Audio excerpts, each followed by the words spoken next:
Hi, and welcome to Howard and Raluca. Hi, I'm Howard Raluca, co-founder of Canada's largest independent brokerage and podcast host of Real Estate with Howard Raluca. And I'm Raluca, co-founder of Decoro Software Solutions and award-winning realtor. What we're actually going to do now, we have a segment on pre-construction, and a lot of people are trying to invest right now in the market, so we thought we'd touch base on a few of the clauses and terms and everything of the sort. So you have a question? Yeah, I do. This is a question a lot of people don't really understand when they're purchasing pre-construction.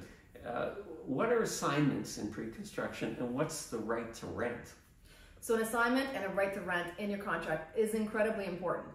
An assignment clause, and you have to make sure, because some builders do charge you for them, so have your lawyer always review it during your 10-day cooling off period that you have these in the contract. An assignment allows you to sell your pre-construction condo or house before it actually closes. Okay, so let me ask the next question. Why does somebody want to have an assignment clause? What are they considering?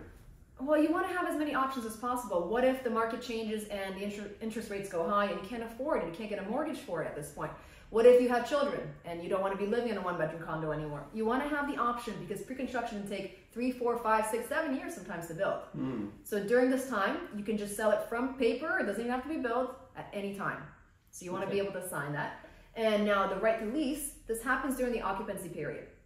So the way it works is you have your occupancy period, which you get the keys released to you, but you don't actually have your final closing. So the title is not released to you, and we'll get that into an episode as well. Okay. And during this period, if you don't have the option of leasing, you legally cannot rent it to anybody.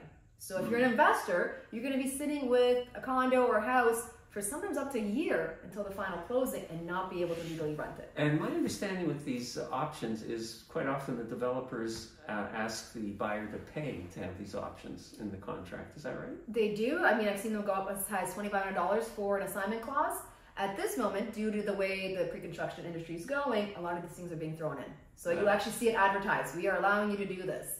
So make sure that's in there. Make sure your lawyer catches that you have those two clauses in there. Yeah, and I think timing's everything on these things. Raluca mentioned at this point in time, right now we're in November of 2023, and that timing part, if we were to do this a year ago, would have been different. If we do it 2 years from now, it'll be different.